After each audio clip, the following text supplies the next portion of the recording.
Welcome to Ageless by Rescu. This podcast is devoted to exploring the science of rejuvenation, uncovering the most trusted experts, the must-have products, innovations, and technology in the field of vitality, aesthetics, new beauty, and cosmetic enhancement.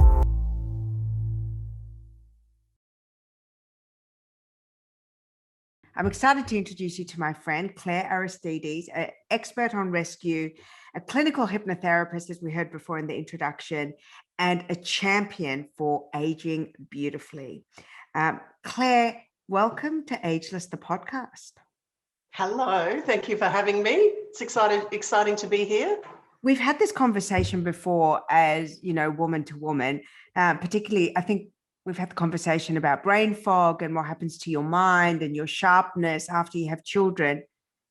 I've learned so much from you and your app Mindology that the brain is actually such an integral part of everything we do. So why not have the conversation with you as an expert in the subject of positive aging?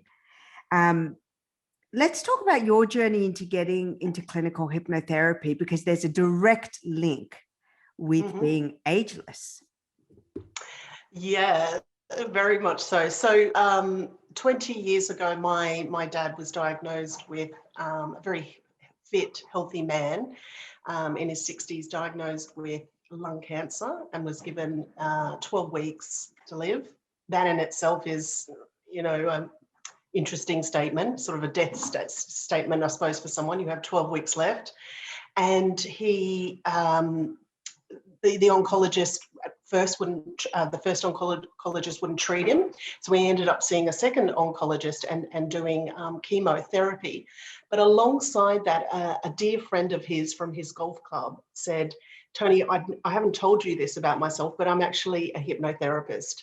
And they started a program of each week having a cup of coffee together at his friend's house, Ray, and they would do hypnotherapy together. And they did a couple of things. They worked on stress of this being, given the death sentence, this mortality of, 12 weeks left. And they worked also on the tumours, visualizing the tumours, seeing the chemo actually killing and reducing the size of the tumours. And the dad went on to live another 2 years. So from giving what, best case scenario, 12 weeks, to he ended up living 2.5 years. And for me, it had a profound impact where I saw when someone accepts something in their mind and believes it, it became a reality. And it was interesting because Dad started to lose the faith and started to go, how am I still here 2.5 years later? And then he sort of deteriorated very, very quickly.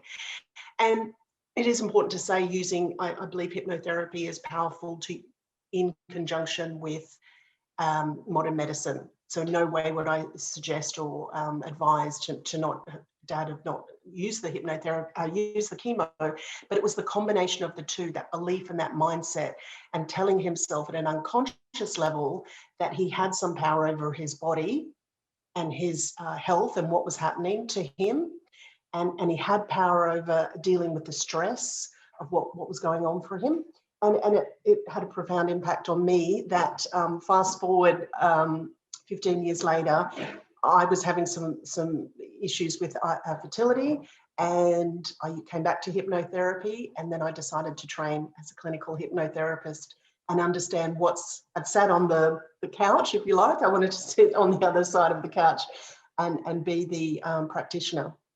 Tell me about neuroscience and the link to physicality, because if we talk about, a lot of experts talk about aging as a disease, a dis-ease. So, I know that a lot of new age thoughts, like leaders like Deepak Chopra, Louise Hay, they really, really advocate the mind-body connection and practices such as visualizations, affirmations, meditation as a key health link that you would introduce into any lifestyle, but certainly as part of an anti-aging or a reversal of a disease process.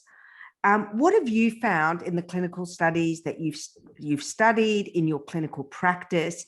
What are the physical changes you've seen you can affect through neuroscience? Yeah, so stress, so chronic stress is where all those different individuals and experts are coming from. Really is I think a basic summary is that chronic stress is not good for your body. It makes sense.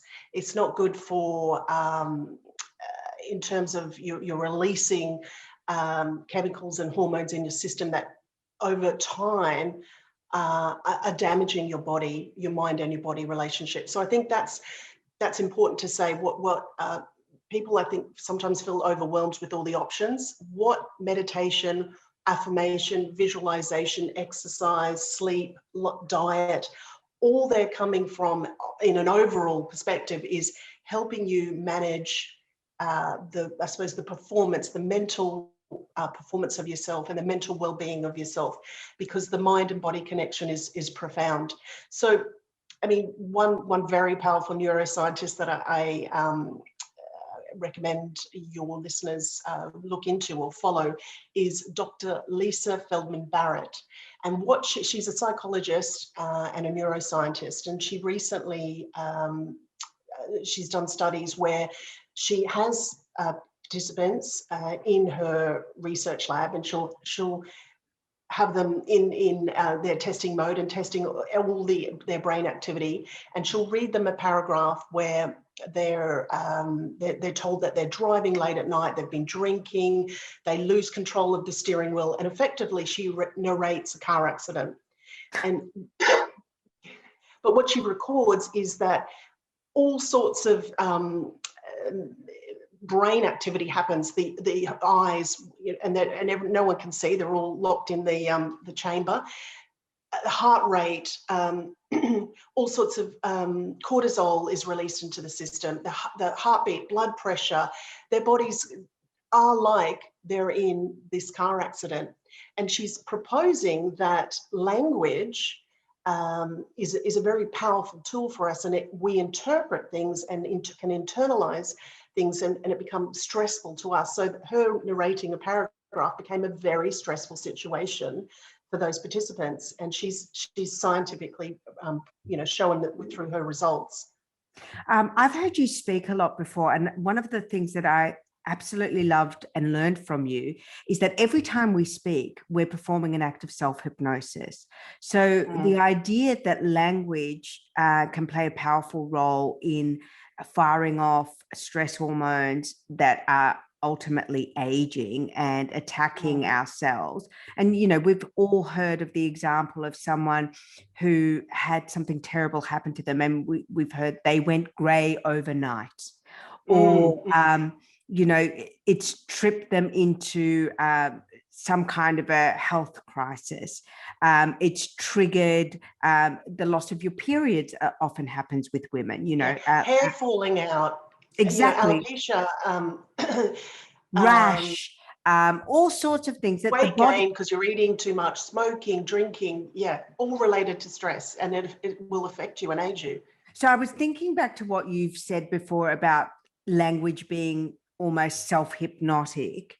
And you're right, because even if you retell the story of a stressful period of your life, so you're talking about a boss that you hate, or a relationship that failed, or something that happened to your child, or something that you saw on TV, you're right, your body starts physiologically responding as though it's happening all over again. So what are some of the techniques that you teach your clients with regards to language?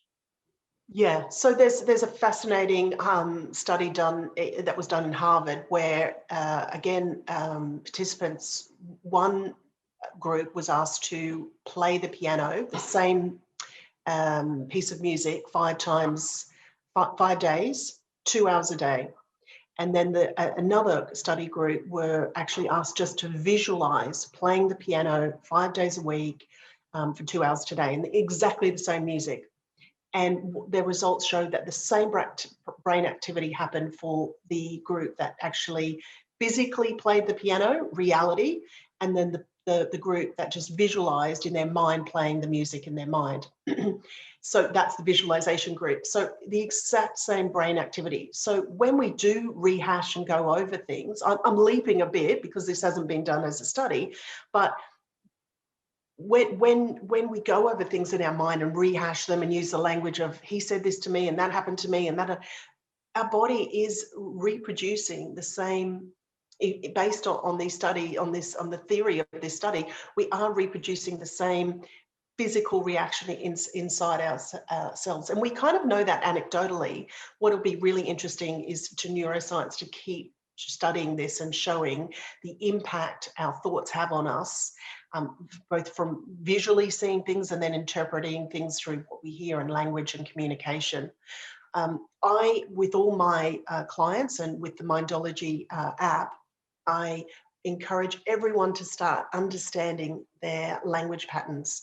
What are the things, what is the self-talk, what is the inner dialogue that you repeatedly, day in, day out, say to yourself? So can I just interrupt? Sorry.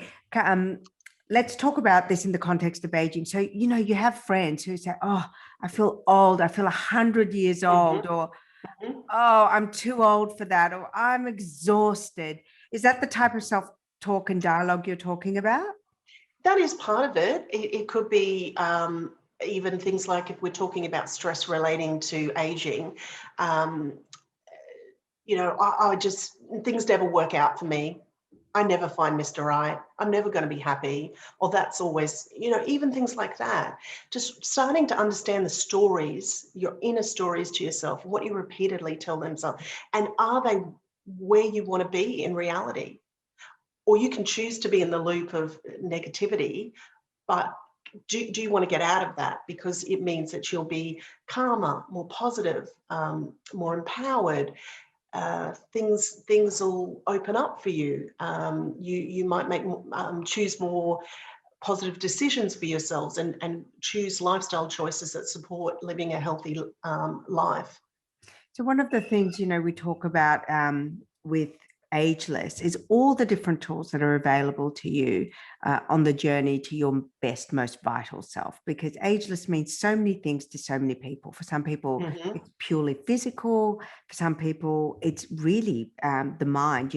If they could conquer having a sharper memory, better problem solving, getting rid of brain fog, that would make them feel ageless and young and vital. For some people, it's having the best abs of their life. For some people, it's, being able to grow thick, healthy hair or having glowing skin.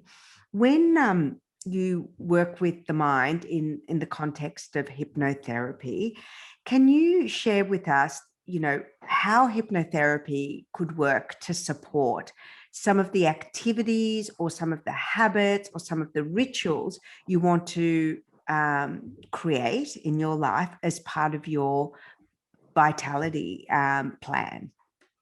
Yeah, for sure. So a couple of definitions, but hypnosis, most of us have been in a state of hypnosis, and all hypnosis means is being completely focused, locked into something. So when you're watching your favorite show, The Crown or whatever Netflix show, and you're totally absorbed into that in theory is hypnosis. So nothing scary, completely natural, calm, focused in state of frame of mind.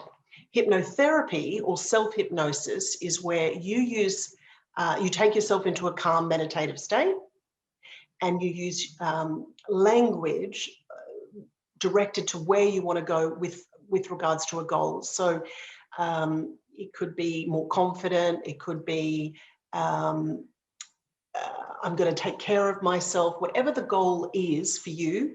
Obvious ones with hypnotherapy that people think of is smoking, weight loss, and things like that. But any goal, it could be any goal. I want to handle work situations in a calmer way because I know that's impacting my life. Or I want to take the time out for myself that I do self-care rituals. But so using your language, after taking yourself into a meditative state, you're using the language to seep deep into your subconscious mind, where we it was all the habitual thinking that is our autopilot reaction to situations. So on the Mindology app, tell me some of the tools that you have that our listeners can tap into as part of their ageless journey that is an instant access for them. So we have a step-by-step self-hypnosis audio and a workbook. We have the future self. So this is where you think in your mind of a goal for yourself, and then the audio talks you through a future self visualization of seeing yourself in that scenario, whatever that goal was for yourself. So it could be slimmer, it could be you move somewhere, energized, you're taking time out for yourself, running, you've made changes in your lifestyle and diet choices, and the audio talks you through that future self. There's also some numerous breathing exercises, because we know that deep breathing, particularly the 4-8 breath, so that's breathing in for 4 and exhaling out for 8, so that longer exhalation actually stimulates what's called our vagus nerve, which is the longest cranial nerve that connects our brain down to our stomach, to our gut. And there's a lot of research, anyone, any dietitians, any of your experts, they will tell you that it is that gut-brain relationship. It's the communication channel, if you like. And this 4-8 breathing just slows down that stressful response and stimulates your vagus nerve to tell your body everything's okay. You're not going to be eaten by the lion or tiger, which is the analogy everyone uses. So in terms of so all that's on the app. Is there a cost for it? So there is a free element to the app, and then we have a premium version, which is $49, and that comes with all the workbooks. Sleep sounds, there's a big section on sleep, because sleep is fundamental to our health and our aging process. I love that. And I'll put the link for everyone as well. Can we go, I wonder, you talked about a Harvard study, and I read about a Harvard study too. It was in Nicole Pereira's beautiful book called Do the Work, I think it's called. But it was on the subject of agelessness and the mind-body connection. And this test was conducted in the 70s. They had 12 men in their, I think, 60s, go to a cabin. In this cabin, they turned back the hands of time. So they removed all the mirrors and replaced the mirrors with pictures of these men from 20 years ago. They played music from 20 years ago. They had food from 20 years ago. They played television shows from 20 years ago, games, card games, board games, newspapers, magazines from 20 years ago.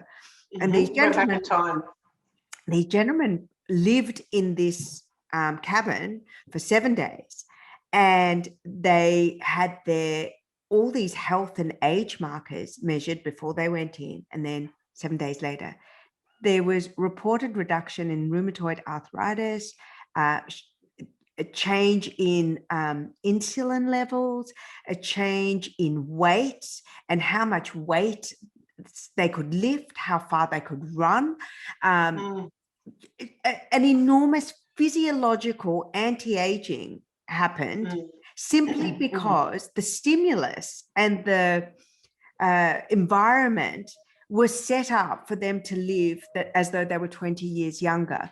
Well, they changed their reality.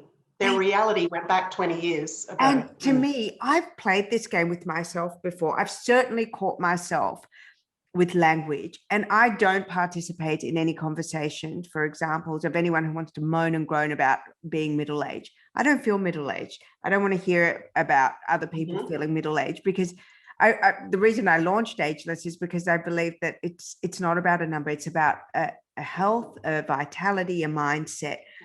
Can you share with us any science or advice on this very hot kind of term, neuroplasticity, and what we can do to change what we've always done to achieve a better result? So what they used to think is that your brain is just how it was when you're born, and it didn't change. And what I'm not sure if do you remember the book by Malcolm Gladwell? Yes. I can't remember what it's called now, but that was I think that's come out at least 10 years ago. So I've maybe got it too. 10 to 20 years ago, that they started to realize that the brain definitely changes. And he has a series of I suppose case studies of people who have suffered brain traumas and their brains changed. So neuroplasticity is neuroscientists are very confident now that the really that brains can change. They can change with trauma. They can change because of stress, and they can change because of positive environments. So our networks, our neurons are constantly firing, and there's the term cells that fire together wire together. So our when our neurons fire together, we create new neural pathways and new channels, which is new ways of being for ourselves. So you could think of your habitual behavior, your habitual reactions to situations as ingrained channels in these neurons, and with repetition, with self-hypnosis, meditation, lifestyle changes, so forth, you can change those neural pathways for yourself and change your outcomes, if you like. So your brain isn't just how it is when you're born. And that's really important in terms of a brain, from an aging brain. It, often it was just assumed, you'd hit 70s and 70, 80, and everyone thinks you're off with the fairies. So very important to manage prevent an aging brain, or buying into that our brain just atrophies over time, is social interaction is incredibly important. Keeps our neurons firing, and it keeps us engaged, and we're social creatures. Obviously, that's why COVID is being tough on so many of us that have lost that social connection. Language and reading and stories. There's been numerous studies to show that keeps the brain activity alive and alert, and can really help with keeping an alert brain, if you like. Exercise, it's pumping blood through to keeping from a physical element. It's keeping your brain physically healthy. So the brain, think of all the thousands of neurons, the amount of oxygen and blood to keep this big heavy thing going, and keep it healthy. So exercise, sleep, diet, all impact on having that healthy, cognitively supported brain for yourself. In terms of what we can do, do you have any personal rituals with regards to keeping your brain ageless? Do you take supplements? Do you have a personal ritual that you do or you recommend to your clients who are at a pivotal juncture in their life where maybe they want to reinvent themselves? Maybe they're coming out of a period of extreme stress. Maybe they've lost their jobs or lost their relationships, and want to step out into the world a more vital, ageless, different version of themselves. What are some of the things that we can do from today? Well, I think it's really important people feel overwhelmed with information. So my top tip is build your own self-care plan, but you really need to cover a number of issues. You need to learn what de-stresses you. So is that exercise? Is that meditation? Is that friends, comedy, laughter, yoga? So find what works for you to de-stress you and build it into your lifestyle. Because if it's not built into your life and becomes a habit for you, it's not going to keep going. Secondly, sleep. So I really fought this for a long time, but now I must be in bed by 9. Because wow, by 9. Yeah. Well, I still have a little one, and 2 little ones. One's 10, one's 4, and one wakes at 6, and sure, I'm not straight away up at 6, but that constant wake up alarm clock at 6, it gets tiring. But also sleep is so incredibly important. Basically, when we have good sleep, good deep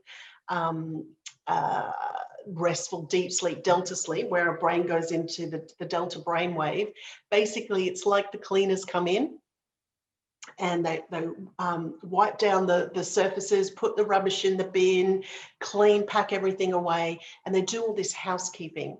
So if you don't get this regular, deep, beautiful, relaxed, regenerating sleep, crap is being left in your system. And there's some really interesting studies to look into, and I can send you links where it could be where proteins that we don't want are left behind in your body.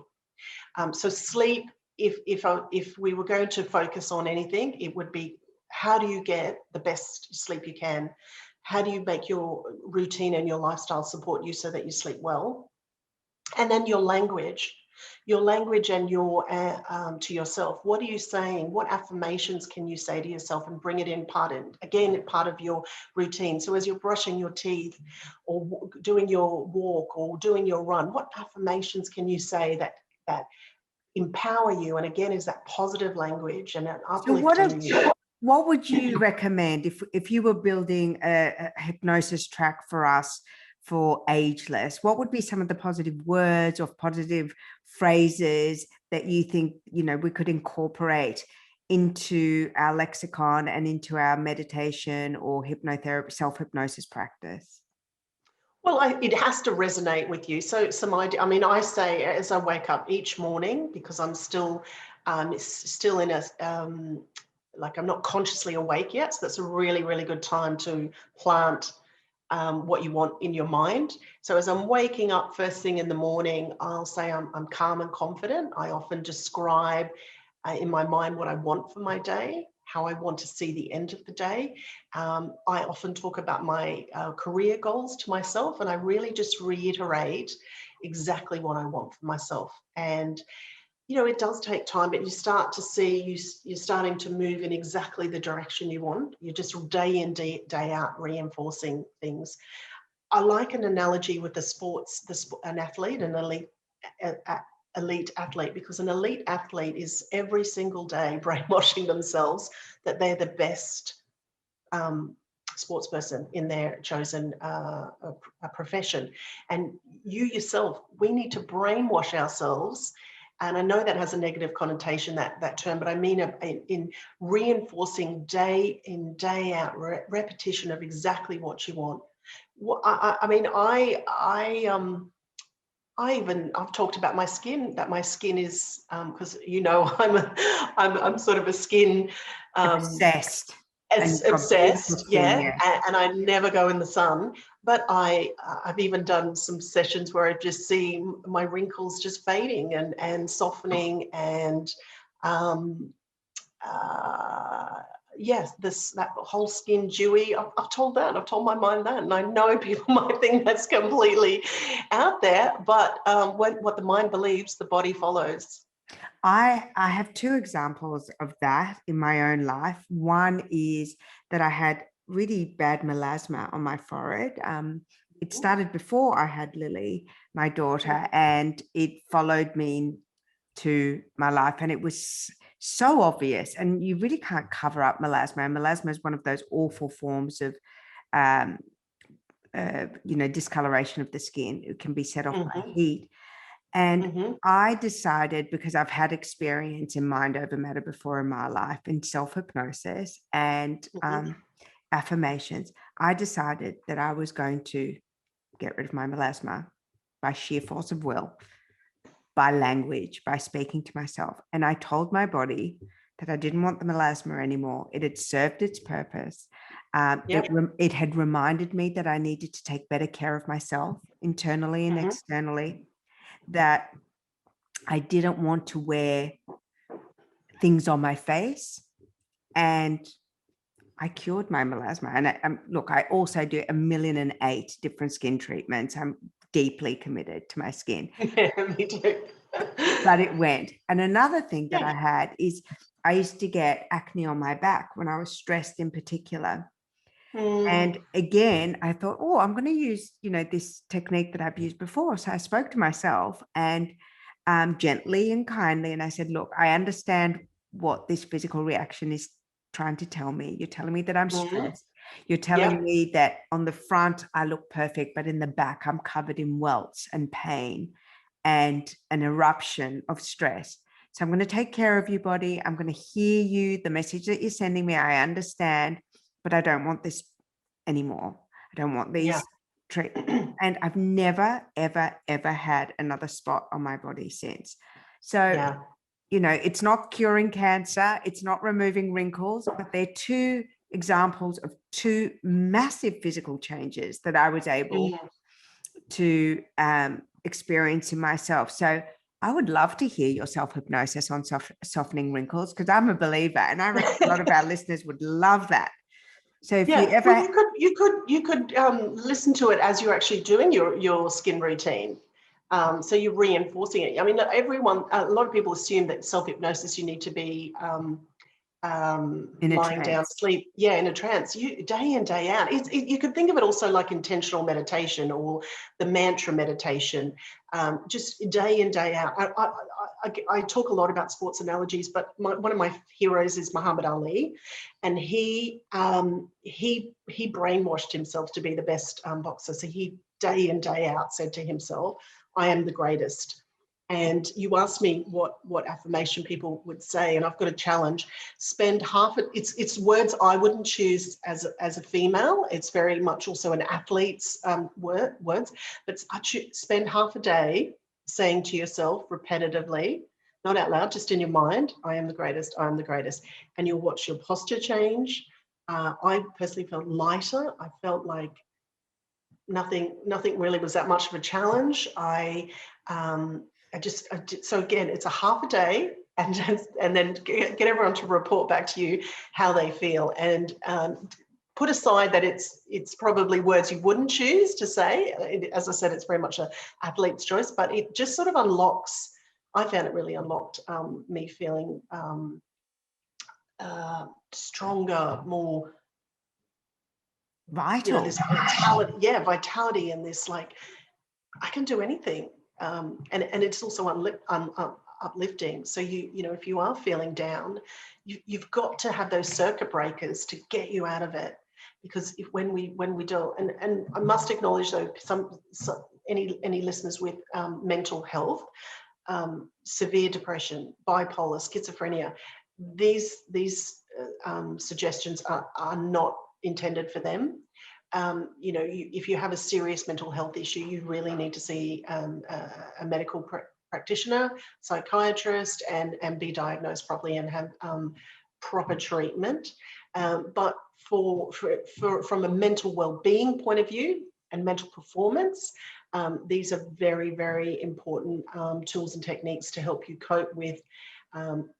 Aging is really a change. It's change, and it's making a mindset that aging is not necessarily going to be attached to negativity. And I agree. Your life, and you can still have a fantastic life and be 70. There's loads of people out there doing it. Oh, 50, 60, whatever. And we've seen that. So, repeatedly, 60 is the new 40 and 40 is the new 20. And it just depends on the quality of your well-being, the quality of your, energy levels. And that's what I want to really bring forward with Ageless, the concept that there are so many areas of our life that, we can dial up to have a more productive, vital, energized existence. I just want to finish up with my question. Do you take any supplements? That there's talk that coenzyme Q10, or there are other, natural supplements or non-natural medical supplements that can help brain function, so improve memory. Do you do anything nutritionally or supplement-wise? So I'm big on natural because of the mind-brain connection. I'm big on diet, and I'm big on a Mediterranean. So I'm married to a Greek Italian man. So diet, I think, is really, really important. coffee is a stimulant for brain cognition. So I do love my coffee in the morning. In terms of, I have a Barocca every single day.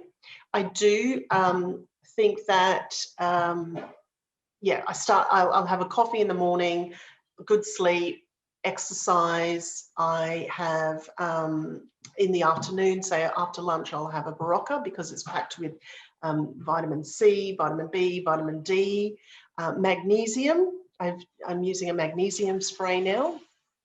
Magnesium capsules can have some impact on people's tummies.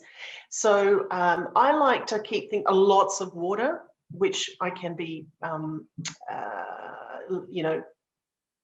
bad on, and then I notice that I feel dehydrated.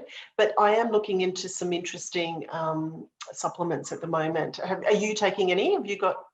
I follow David Sinclair's ritual from his book Lifespan. So I take all sorts of things. I'm going to do a solo episode on that, and I'll share every single thing that I take. But I have found that it's really helped with my cognition, with brain fog. I also had all of my hormones tested, and I'm under the guidance of a hormonal doctor, because when I started studying this, the concept of being ageless, one of the most easy wins is to understand what your hormone levels are at, what your deficiencies are, where you've dipped, where you've spiked. I had a really, really traumatic experience a few years ago, and my body just went into free fall. I didn't have a period for years, and I kind of forgot about that as a fact, but went to the doctor, and she could see in my blood markers when that had happened, the overwhelm and the flood of cortisol and the drop in estrogen and all of that. So I believe in that, exactly like you, the marriage of science and nature. I've changed my exercise routine specifically to give more oxygen to my brain, to change my neural pathways. I never used to do anything aerobic. So now I do Barry's boot camp. I do spin in addition to Pilates, which I've always done. I do biohacking little tricks. I change my bed from the opposite side of the bed. I stand on the other side and I change it. I brush my teeth with my opposite hand. Yes. I put on my lipstick with my opposite hand. All those little things. Just to a really good one. A really good tip of that is do a gratitude list with your non-dominant hand. Oh, I will. So write out what you're grateful for with your non-dominant hand. So you're biohacking as well as getting that gratitude fix, if you like, which is just really good. A great surge of, for in terms of calming you down. Yeah. So it's been a journey for me, and I love, what I've learned. I've studied. I don't advocate it, that it's for everyone, but I'm happy to share the experts, and you're one of the experts that's been on speed dial to me, and really made me more aware of language, intentionality, mindfulness. And of course, I'm going to have all the links to your amazing app, Mindology, and I'll also link to the articles that you've written on Rescu, because you've shared some fantastic resources there. And I want to thank you so much, Claire Aristides, for being on Ageless. Bye. Thanks for having me. Thank you so much. Bye. Bye. I hope you enjoyed this episode. And if you did, please share and rate this episode. I'd love that.